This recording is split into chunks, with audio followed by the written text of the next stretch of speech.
Hello friends, എല്ലാവർക്കും നമസ്കാരം. മറ്റൊരു പ്രധാനപ്പെട്ട ടോപ്പിക്കാണ് നമ്മളുടെ ഇന്നത്തെ സംസാര വിഷയം. സുഹൃത്തുക്കൾ, നമുക്കറിയാം, ഇന്ത്യയെ സംബന്ധിച്ച് മിഡിൽ ഈസ്റ്റ്, അതുപോലെ തന്നെ സ്ട്രൈറ്റ് ഓഫ് ഹോർമൂസ്, ഇതെല്ലാം വളരെ ഇമ്പോർട്ടൻ്റ് ആണ്. മിഡിൽ ഈസ്റ്റ് നമ്മളുടെ എനർജി സെക്യൂരിറ്റിയുടെ ഏറ്റവും പ്രധാനപ്പെട്ട പങ്ക് വഹിക്കുന്ന ഒരു റീജിയനാണ് മിഡിൽ ഈസ്റ്റ് എന്ന് പറയുമ്പോൾ. കാരണം നമ്മൾ അവിടുന്ന് ഓയില്, LNG, LPG ഇതെല്ലാം നമ്മൾ ഇമ്പോർട്ട് ചെയ്യുന്ന ഒരു രാജ്യമാണ്. നമുക്ക് ഏറ്റവും അടുത്തുള്ള ഒരു സ്ഥലമായതുകൊണ്ടും സുലഭമായിട്ട് ഈ പറഞ്ഞ എനർജി റിസോഴ്സുകൾ ലഭിക്കുന്നത് കൊണ്ടും തീർച്ചയായിട്ടും മിഡിൽ ഈസ്റ്റിനെ നമുക്കൊരിക്കലും നെഗ്ലക്ട് ചെയ്യാനോ അല്ലെങ്കിൽ നമുക്ക് തടയാനോ നമുക്ക് സാധിക്കത്തില്ല. അതുപോലെ തന്നെ സ്ട്രൈറ്റ് ഓഫ് ഹോർമൂസിന്റെ ഇമ്പോർട്ടൻസ് നമുക്ക് ഈ യുദ്ധം തുടങ്ങിയതിനു ശേഷം നമുക്ക് വളരെയധികം മനസ്സിലാകുകയും ചെയ്തു. അപ്പോൾ ഇത് ഒരു യാഥാർത്ഥ്യമായി നിലനിൽക്കുമ്പോൾ നമ്മൾ ഇപ്പോൾ അറിയാൻ പോകുന്ന അല്ലെങ്കിൽ നമ്മൾ അറിഞ്ഞ ഏറ്റവും ലേറ്റസ്റ്റ് ആയിട്ടുള്ള റിപ്പോർട്ടിന്റെ അടിസ്ഥാനത്തിൽ ഇന്ത്യയും UAE തമ്മിൽ ഡയറക്റ്റ് ആയിട്ട് എനർജി പൈപ്പ് ലൈൻ അറേഞ്ച്മെന്റ്, അതിനുവേണ്ടിയുള്ളൊരു തീരുമാനം, അല്ലെങ്കിൽ അങ്ങനെ ഇന്ത്യയുടെ ഭാഗത്തു നിന്നാണ് അങ്ങനെ ഒരു പ്രപ്പോസൽ ഉണ്ടായിട്ടുള്ളത്. അപ്പൊ ആ പ്രപ്പോസൽ തീർച്ചയായിട്ടും UAE അംഗീകരിക്കുവാനും അത് പിന്നെ നമുക്കത് കംപ്ലീറ്റ് ചെയ്യാൻ സാധിക്കും. കാരണം ഇപ്പൊ UAE ഒപ്പക്കിൽ നിന്ന് മാറിയതോടുകൂടി അവർക്ക് ഫ്രീ ആയിട്ട് സ്വതന്ത്രമായിട്ട് ഒപ്പക്കിന്റെ നിയന്ത്രണമില്ലാതെ അവർക്ക് ഇഷ്ടമുള്ള ഓയിൽ പ്രൊഡക്ഷൻ അവർക്ക് പ്രൊഡ്യൂസ് ചെയ്യുകയും അതുപോലെ തന്നെ അവർക്ക് ഇന്ത്യയെ പോലെ എനർജിയുടെ റിക്വയർമെന്റ്സ് വളരെയധികം വർദ്ധിച്ചു വരുന്ന ഒരു രാജ്യമായിട്ടുള്ള ഇന്ത്യയോട് അവർക്ക് തീർച്ചയായിട്ടും ഇപ്പോൾ വളരെ ആഴത്തിലുള്ള ബന്ധം നിലനിൽക്കുന്നുണ്ട്.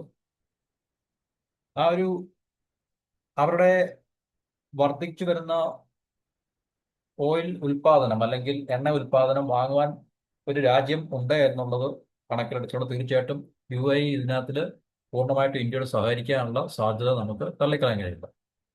അപ്പൊ ഇന്ത്യയും UAE തമ്മിൽ നമ്മളെ കഴിഞ്ഞ ദിവസങ്ങളിൽ ഇന്ത്യയുടെ പ്രധാനമന്ത്രി ശ്രീ നരേന്ദ്രമോദി UAE സന്ദർശിക്കുകയും സുപ്രധാനമായിട്ടുള്ള ചില കരാറുകളിലൊക്കെ ഒപ്പുവെക്കുകയും അതിനകത്തിൽ ഏറ്റവും പ്രധാനപ്പെട്ടത് നമ്മളുടെ എനർജിയുമായി ബന്ധപ്പെട്ട ചില കരാറുകളായിരുന്നു. അപ്പൊ അതിനെക്കുറിച്ച് മറ്റൊരു വീഡിയോക്കകത്ത് നമ്മൾ ചർച്ച ചെയ്യാം. തൽക്കാലം നമുക്ക് ഈ ഒരു സ്ട്രേറ്റ് ഓഫ് ഹോർമസിനെ ബൈപ്പാസ് ചെയ്തുകൊണ്ട് നമുക്ക് തീർച്ചയായിട്ടും ഇന്ത്യയും UAE തമ്മിൽ ഡയറക്റ്റ് ആയിട്ടുള്ള ഒരു പൈപ്പ് ലൈന് വേണ്ടി ഉള്ള ശ്രമങ്ങളുടെ അല്ലെങ്കിൽ അങ്ങനെ ഒരു ലക്ഷ്യം നമ്മൾ സാധൂകരിച്ചെടുക്കാൻ വേണ്ടി ഇന്ത്യയുടെ ഭാഗത്തു നിന്ന് ഒരു പ്രപ്പോസൽ വന്നിട്ടുണ്ട്.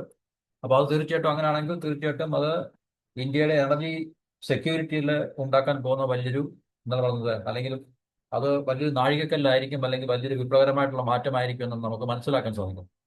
അപ്പൊ ഇപ്പോൾ നിലനിൽക്കുന്ന ജിയോ പൊളിറ്റിക്കൽ ആയിട്ടുള്ള വിഷയങ്ങൾ, പ്രത്യേകിച്ച് ആ റീജിയനുമായിട്ട് ബന്ധപ്പെട്ട, കാരണം നമുക്കറിയാം അവിടെ യുദ്ധം ഒരു പക്ഷേ അല്ല. കാരണം ഈ ഇറാനും ഇസ്രായേലും തമ്മിൽ, അല്ലെങ്കിൽ ഇസ്രായേൽ അമേരിക്ക വേഴ്സസ് ഇറാൻ എന്നുള്ള ഈ ഒരു കോൺഫ്ലിക്റ്റിനകത്തിൽ ഇപ്പോൾ അവിടെ തൽക്കാലം സമാധാനം ഉണ്ടായി കഴിഞ്ഞാലും തീർച്ചയായിട്ടും മിഡിൽ ഈസ്റ്റിലെ ഇതിനോട് യുദ്ധം അവസാനിച്ചു എന്നുള്ള ഒരു സങ്കല്പം അല്ലെങ്കിൽ സ്വപ്നമൊന്നും നമ്മൾ കാണേണ്ട ആവശ്യമില്ല. കാരണം ഇനിയും അവിടെ യുദ്ധം ഉണ്ടാകും, അതിനുള്ള എല്ലാ സാധ്യതകളും അവിടെ നിലനിൽക്കുന്നുണ്ട്. അപ്പൊ യുദ്ധം ഉണ്ടാകാൻ സാധ്യത ഉള്ളതുകൊണ്ട് തീർച്ചയായിട്ടും നമുക്കറിയാം നമ്മളെപ്പോലുള്ള രാജ്യത്തിന്റെ എനർജി സെക്യൂരിറ്റിക്ക് അതുണ്ടാക്കി വെക്കുന്ന വെല്ലുവിളികൾ അല്ലെങ്കിൽ ചലഞ്ചസ് വളരെ വലുതാണ്. കാരണം നമുക്ക് വീണ്ടും സ്ട്രേറ്റ് ഓഫ് ഹോർമോസിൽ കൂടെ തന്നെ നമുക്ക് ഈ പറഞ്ഞ നമ്മളുടെ അവിടെ നിന്നുള്ള എനർജിയുടെ ഇമ്പോർട്ടും, മറിച്ച് നമ്മളുടെ രാജ്യത്തു നിന്ന് മിഡിൽ ഈസ്റ്റിലേക്കുള്ള എക്സ്പോർട്ടിലും ഒക്കെ തന്നെ നമുക്ക് നടത്തേണ്ടി വരുന്നത് കൊണ്ട് തീർച്ചയായിട്ടും സ്ട്രേറ്റ് ഓഫ് ഹോർമസിനെ നമ്മൾ ഡിപ്പെൻഡ് ചെയ്യുകയാണെങ്കിൽ നമുക്ക് അത് വലിയ പ്രതിസന്ധി ഉണ്ടാക്കും, അല്ലെങ്കിൽ ക്രൈസിസ് ഉണ്ടാക്കും എന്നുള്ളത് മനസ്സിലാക്കിക്കൊണ്ടാണ് നമുക്കിപ്പോൾ ഈ ഒരു പൈപ്പ് ലൈനിന്റെ പ്രോജക്റ്റ് പ്രൊപ്പോസ് ചെയ്തിരിക്കുന്നത്. അതായത് സ്ട്രേറ്റ് ഓഫ് ഹോർമസിനെ കൂടുതലായിട്ട് അല്ലെങ്കിൽ പൂർണ്ണമായിട്ടും നമ്മൾ ആശ്രയിക്കുന്നത് കുറയ്ക്കുക. കാരണം അതിനെ ഒഴിവാക്കാൻ പറ്റത്തില്ല. കാരണം അതിനെ ആശ്രയിക്കുന്നത് കുറയ്ക്കുക. ഭാവിയിൽ ഇതുപോലെ എന്തെങ്കിലും പ്രശ്നം ഉണ്ടായിക്കഴിഞ്ഞാൽ തീർച്ചയായിട്ടും നമ്മുടെ ക്രൂഡ് ഓയിലിന്റെ അല്ലെങ്കിൽ എനർജിയുടെ ഫ്ലോയ്ക്ക് ഡിസ്റപ്ഷൻ ഒന്നും ഉണ്ടാകരുത് എന്നുള്ളത് ആ ഒരു ഉദ്ദേശത്തോടുകൂടി തന്നെയാണ് നമ്മളിപ്പോൾ ഈ ഒരു പ്രൊപ്പോസലുമായിട്ട് മുന്നോട്ട് പോയിരിക്കുന്നത്. അപ്പോൾ നമുക്കറിയാം സ്ട്രേറ്റ് ഓഫ് ഹോർമസ് എന്ന് പറഞ്ഞാൽ ലോകത്തിലെ ഏറ്റവും ബിസിയസ്റ്റ്, അതുപോലെ തന്നെ ഏറ്റവും വൾണറബിൾ ആയിട്ടുള്ള എനർജി ചെക്ക് പോയിന്റ് അല്ലെങ്കിൽ ചോക്ക് പോയിന്റ് ആണ് ശരിക്കും പറഞ്ഞത്. ചെക്ക് പോയിന്റ് അല്ല, ചോക്ക് പോയിന്റ് ആണ്. കാരണം യുദ്ധം ഇപ്പൊ നമുക്കത് മനസ്സിലായി ഈ യുദ്ധത്തിന്റെ പശ്ചാത്തലത്തിൽ. കാരണം ഇറാന് വളരെയധികം സ്വാധീനമുള്ളതാണ്. അപ്പൊ ഇറാൻ അത് ഈ പറഞ്ഞ സ്ട്രേറ്റ് ഓഫ് ഹോർമസ് ബ്ലോക്ക് ചെയ്ത് കഴിഞ്ഞാൽ നമ്മളെപ്പോലുള്ള രാജ്യങ്ങൾക്കൊക്കെ തന്നെ വലിയ രീതിയിലുള്ള ബുദ്ധിമുട്ടുകൾ ഉണ്ടാക്കി വെച്ച ഒരു സാഹചര്യം നമ്മളിപ്പോൾ വിറ്റ്നസ് ചെയ്തുകൊണ്ടിരിക്കുകയാണ്. അപ്പൊ അതുകൊണ്ട് തീർച്ചയായിട്ടും നമുക്ക് ഇന്ത്യയുടെ ഈ ക്രൂഡ് ഓയിലിന്റെയും LNG അതുപോലെ LPG യുടെ ഒക്കെ നല്ലൊരു ശതമാനം ഇമ്പോർട്ട് ഈ സ്ട്രേറ്റ് ഓഫ് ഹോർമസ് വഴിയാണ് കടന്നു വരുന്നതുകൊണ്ട് അതിന് ഏതെങ്കിലും രീതിയിലുള്ള തടസ്സങ്ങൾ അല്ലെങ്കിൽ ഡിസ്റപ്ഷൻ ഉണ്ടാകണമെങ്കിൽ ഇന്ത്യക്ക് കനത്ത വില നൽകേണ്ടി വരും എന്നുള്ളത് നമ്മളിപ്പോൾ കണ്ടുകൊണ്ടിരിക്കുകയാണ്. അപ്പോൾ അവിടെ തീർച്ചയായിട്ടും നമ്മളുടെ ഇങ്ങനൊരു പ്രൊപ്പോസൽ അല്ലെങ്കിൽ ഇങ്ങനൊരു ഐഡിയ എന്ന് പറഞ്ഞു കഴിഞ്ഞാൽ ഇത് പെട്ടെന്നുണ്ടായിട്ടുള്ള അല്ലെങ്കിൽ ഇതിന് ഈ സ്ട്രേറ്റ് ഓഫ് ഹോർമസിൽ ഉണ്ടാകാൻ സാധ്യതയുള്ള പെട്ടെന്നുള്ള ഡിസ്റപ്ഷന് ഉദ്ദേശിച്ച് മാത്രമല്ല, നമ്മളല്ലാതെ തന്നെ നമ്മളുടെ സ്ട്രാറ്റജിക് എനർജി സെക്യൂരിറ്റി ലോങ് ടൈമിൽ നമ്മൾ കണക്കിലെടുത്തുകൊണ്ടാണ് നമുക്കിങ്ങനൊരു അടുത്തൊരു 2, 3, 4 ദശാബ്ദ കാലത്തേക്ക്, പ്രത്യേകിച്ച് 2 മുതൽ 3 ദശാബ്ദ കാലത്തേക്ക് ഇന്ത്യയുടെ എനർജി സെക്യൂരിറ്റിയെ സെക്യൂർ ആക്കുക എന്നുള്ള ലക്ഷ്യത്തിലൂടെ തന്നെയാണ്. കാരണം ഇന്ത്യ UAE തമ്മിൽ ഇപ്പോൾ നിലനിൽക്കുന്ന വളരെ ശക്തമായിട്ടുള്ള ആഴത്തിലുള്ള ബന്ധവും കണക്കിലെടുത്തുകൊണ്ട് നമുക്ക് തീർച്ചയായിട്ടും ഇങ്ങനൊരു എനർജി പൈപ്പ് ലൈൻ അത് നമുക്ക് സാക്ഷാത്കരിക്കാൻ സാധിക്കും. അതിനെ UAE നമ്മളോടൊപ്പം പൂർണ്ണമായിട്ടും സഹകരിക്കുമെന്നുള്ള ഒരു പ്രതീക്ഷയുടെ അടിസ്ഥാനത്തിലാണ് നമുക്ക് ഇപ്പോൾ ഇങ്ങനെ ഒരു പ്രൊപ്പോസൽ നമ്മൾ മുന്നോട്ട് വച്ചിരിക്കുന്നത്. അപ്പൊ നമുക്കറിയാം, നമ്മുടെ രാജ്യത്തിന്റെ ഈ എനർജി സെക്യൂരിറ്റി ഈ വെസ്റ്റ് ഏഷ്യയിലുള്ള പ്രശ്നങ്ങൾ എപ്പോഴും നമുക്കൊരു പ്രശ്നമാണ്.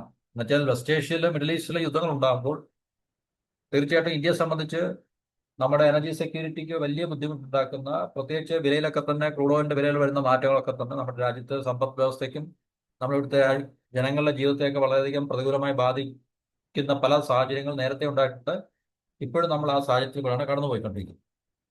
അത് നമ്മുടെ രാജ്യത്തിന്റെ പകുതിയിൽ കൂടുതൽ, അതുപോലെ തന്നെ LPGയുടെ 90% സപ്ലൈയും ഈ പറഞ്ഞ ഗൾഫ് റീജിയനിൽ നിന്നാണ് വരുന്നത്. അത് കൂടുതലും സ്ട്രേറ്റ് ഓഫ് ഹോർമസിനെ ഡിപ്പെൻഡ് ചെയ്ത് അല്ലെങ്കിൽ അതിൽ കൂടെയാണ് നമ്മൾ കടത്തിക്കൊണ്ട് വരുന്നത്. അപ്പം അങ്ങനെയുള്ളൊരു സാഹചര്യം നിലനിൽക്കുമ്പോൾ തീർച്ചയായിട്ടും ഇതിനൊരു ഓൾട്ടർനേറ്റീവ് ആയിട്ടുള്ള ബദലായിട്ടുള്ള സംവിധാനം നമ്മൾ ഉണ്ടാക്കിയെടുക്കുക എന്നുള്ളത് ഇന്ത്യയെ സംബന്ധിച്ച് വളരെ എന്താണ് പറയുന്നത് ഇമ്പോർട്ടൻ്റ് ആയിട്ടുള്ളൊരു കാര്യമാണ്.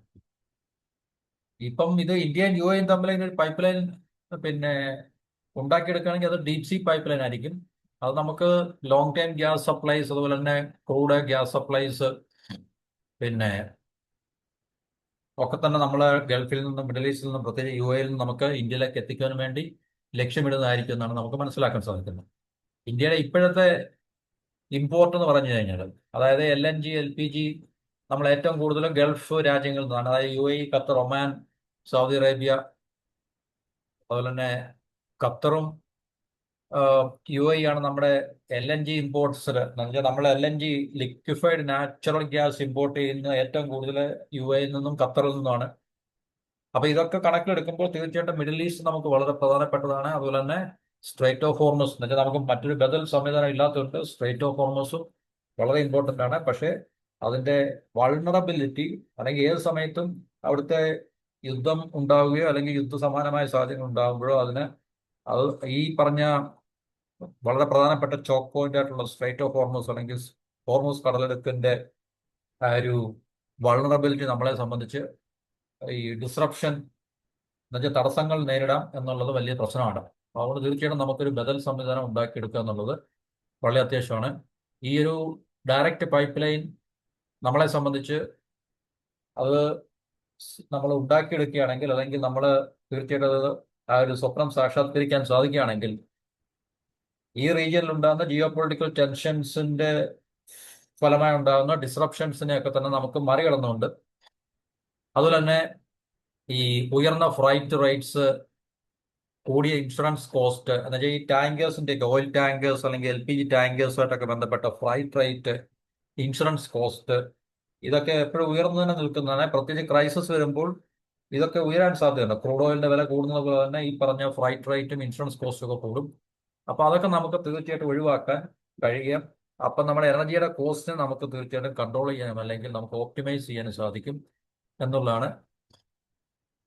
അപ്പൊ ഇത് ഇന്ത്യയും UAE തമ്മിൽ ഒരു ധാരണ ആയിക്കഴിഞ്ഞാൽ തന്നെയും ഏകദേശം 5 മുതൽ 7 വർഷം അല്ലെങ്കിൽ അത് കൂടുതൽ എടുക്കും. കാരണം ഇത് എക്സിക്യൂട്ട് ചെയ്യണമെങ്കിൽ, കാരണം അത്ര നിസ്സാരമായിട്ടുള്ള കാര്യമൊന്നുമില്ല. ഇത്രയും കിലോമീറ്റർ, ആയിരക്കണക്കിന് കിലോമീറ്റർ കടലിനടിയിൽ കൂടെ പൈപ്പ് ലൈൻ വലിച്ചുകൊണ്ടുവരിക എന്ന് പറഞ്ഞു കഴിഞ്ഞാൽ അതൊരു നിസ്സാര ജോലിയല്ല, നിസ്സാര പ്രോജക്റ്റ് അല്ല. അപ്പൊ തീർച്ചയായിട്ടും മിനിമം 5 മുതൽ മുകളിലോട്ട് 7 മുകളിൽ തീർച്ചയായിട്ടും നമുക്ക് വർഷങ്ങൾ എടുത്താൽ മാത്രമേ ഇത് ഈ കമ്മീഷൻ ചെയ്യാൻ സാധിക്കത്തുള്ളൂ, ഇങ്ങനെ ഒരു പ്രോജക്റ്റ് എന്ന് പറഞ്ഞാൽ. അപ്പൊ അതുകൊണ്ട് തീർച്ചയായിട്ടും അത് എന്തുകൊണ്ടാണെന്ന് ചോദിച്ചു കഴിഞ്ഞാൽ പ്രോജക്റ്റ് തുടങ്ങാനൊക്കെ എളുപ്പമായിരിക്കും, പക്ഷേ പിന്നീട് അതിനകത്തുണ്ടാകുന്ന ഫൈനാൻസിങ്ങും അതുപോലെ തന്നെ ഇൻഫ്രാസ്ട്രക്ചർ ചലഞ്ചസും ഒക്കെ തന്നെ നമുക്ക് ഇരു രാജ്യങ്ങൾക്കും ബുദ്ധിമുട്ടായിട്ട് വരും. അതിപ്പോൾ ഏത് പ്രോജക്റ്റ് ആയാലും ശരി, എവിടെ ആയാലും ശരി, എല്ലാ രാജ്യങ്ങളും ഇങ്ങനെയുള്ള പ്രോജക്റ്റുകൾ ഏർപ്പെടുമ്പോൾ തീർച്ചയായിട്ടും അവർ നേരിടുന്ന പ്രശ്നങ്ങൾ ഏകദേശം സമാനമാണ്. അപ്പോൾ അതുകൊണ്ട് തീർച്ചയായിട്ടും ഇന്ത്യക്കും UAE-ക്കും ഇങ്ങനൊരു പ്രോജക്റ്റിൽ ധാരണയായാൽ തന്നെയും ഇത് നിർമ്മിച്ചെടുക്കുക അല്ലെങ്കിൽ ഇതിനെ നമ്മൾ സാക്ഷാത്കരിച്ചെടുക്കുക എന്നുള്ളത് അത്ര എളുപ്പമുള്ള കാര്യമല്ല, പക്ഷെ സാധ്യമാണ് എന്നുള്ളതാണ് നമുക്ക് മനസ്സിലാക്കാൻ സാധിച്ചത്. അപ്പൊ ഈ പ്രശ്നബാധിത പ്രദേശം ആണല്ലോ മിഡിൽ ഈസ്റ്റ് എന്ന് പറയുന്നത്. അപ്പൊ ഈ മിഡിൽ ഈസ്റ്റ് പ്രശ്നബാധിത പ്രദേശമായതുകൊണ്ട് അവിടെ ഉണ്ടാകുന്ന ഏത് യുദ്ധമോ അല്ലെങ്കിൽ യുദ്ധത്തിന് സമാനമായിട്ടുള്ള ഈ അവസ്ഥകളൊക്കെ തന്നെ പെട്ടെന്ന് തന്നെ ബാധിക്കുന്ന ഈ നമ്മൾ നേരത്തെ പറഞ്ഞ ഫ്ലൈറ്റിന്റെ കോസ്റ്റ്, അതുപോലെ ഇൻഷുറൻസ് പ്രീമിയം, അതുപോലെ തന്നെ ക്രൂഡിന്റെ അവൈലബിലിറ്റി. കാരണം ഈ സ്ട്രേറ്റ് ഓഫ് ഹോർമൂസ് ഒക്കെ അടച്ചിട്ട് കഴിഞ്ഞാൽ അല്ലെങ്കിൽ അതിലൊക്കെ ഒരു നിയന്ത്രണം വന്നു കഴിഞ്ഞാൽ നമുക്ക്, അതുപോലെ തന്നെ നമ്മളുടെ അവിടുന്ന് മറ്റ് ഇപ്പം ഈ ഫെർട്ടിലൈസേഴ്സ് ഒക്കെ നമ്മൾ ഇമ്പോർട്ട് ചെയ്തുകൊണ്ടിരുന്നതാണ്. അതുപോലെ ഇന്ത്യയിൽ നിന്ന് അങ്ങോട്ടുള്ള എക്സ്പോർട്ടും ഒക്കെ തന്നെ നമുക്ക് രാജ്യത്തിന്റെ സമ്പദ് വ്യവസ്ഥയെ ബാധിക്കുന്നതുകൊണ്ട് ഇതൊക്കെ വലിയൊരു പ്രശ്നമാണ്. അതുകൊണ്ട് തീർച്ചയായിട്ടും ഇനിയും നമുക്ക് മുമ്പോട്ടുള്ള നമ്മളുടെ യാത്രയിൽ ഈ ഒരു മാരിടൈം കോറിഡോറിനെ മാത്രം നമുക്ക് ആശ്രയിച്ച് മുമ്പോട്ട് പോകാൻ കഴിയില്ല. അത് നമ്മുടെ രാജ്യത്തിന്റെ സുരക്ഷയ്ക്ക്, പ്രത്യേകിച്ച് എനർജിയുമായി ബന്ധപ്പെട്ട, അതുപോലെ തന്നെ നമ്മുടെ സമ്പദ് വ്യവസ്ഥയുടെ മൊത്തമായിട്ടുള്ള സുരക്ഷയ്ക്ക് വളരെയധികം ബുദ്ധിമുട്ടുണ്ടാക്കുന്നതാണ് എന്നുള്ളൊരു തിരിച്ചറിവിന്റെ ഭാഗമായിട്ടാണ് ഇപ്പോൾ ഇങ്ങനൊരു ഡയറക്റ്റ് പൈപ്പ് ലൈനിന്റെ പ്രോജക്റ്റ് ഇരു രാജ്യങ്ങളും അല്ലെങ്കിൽ ഇന്ത്യയുടെ ഭാഗത്തുനിന്ന് പ്രത്യേകിച്ച് അങ്ങനെ പ്രൊപ്പോസൽ ഉണ്ടായിരിക്കും. അതുകൊണ്ട് തീർച്ചയായിട്ടും ഇതിനോടൊപ്പം തന്നെ നമ്മുടെ ഗവൺമെന്റ് ഓഫ് ഇന്ത്യ നമ്മുടെ സ്ട്രാറ്റജിക് റിസോഴ്സ്, ക്രൂഡ് ഓയിലിന്റെയും LPG-യുടെയും ഗ്യാസിന്റെ ഒക്കെ സ്ട്രാറ്റജിക് റിസോഴ്സ് കൂട്ടുവാനുള്ള പരിപാടിയാണ്. അതുകൊണ്ട് തീർച്ചയായിട്ടും ഈ വരുന്ന മാസങ്ങളിൽ അതിനെക്കുറിച്ചുള്ളൊരു തീരുമാനം അല്ലെങ്കിൽ നയപ്രഖ്യാപനം ഗവൺമെന്റിന്റെ ഭാഗത്തുനിന്ന് ഉണ്ടാകും. അപ്പൊ ഇത് നമ്മളുടെ പ്രധാനമന്ത്രി ഇപ്പോൾ UAE-യിലെ വിസിറ്റ് ഒക്കെ കഴിഞ്ഞ് യൂറോപ്പിലേക്ക് പോയിരിക്കുകയാണ്. അപ്പം ആ വിസിറ്റിലെ UAE-യുമായിട്ട് വളരെ നിർണായകമായിട്ടുള്ള വളരെ പ്രധാനപ്പെട്ട പല കരാറുകൾ ഒപ്പിട്ടിട്ടുണ്ട്. അപ്പൊ ഇന്ത്യയും UAE-യും തമ്മിൽ വളരെ അധികം ശക്തമായിട്ടുള്ള ബന്ധം അല്ലെങ്കിൽ ബന്ധം ശക്തമായിക്കൊണ്ടിരിക്കുകയാണ്, വളരെ ആഴത്തിലേക്ക് പോയിക്കൊണ്ടിരിക്കുകയാണ്. UAE-ക്കും ഇന്ത്യ ഒഴിച്ചുകൂടാൻ പറ്റാത്ത ഒരു പ്രധാനപ്പെട്ട എന്താണ് പറയുന്നത്, ഒരു രാജ്യമായിട്ട് അല്ലെങ്കിൽ ഒരു സുഹൃത്ത് രാജ്യമായിട്ട് മാറിക്കഴിഞ്ഞിരിക്കുകയാണ്.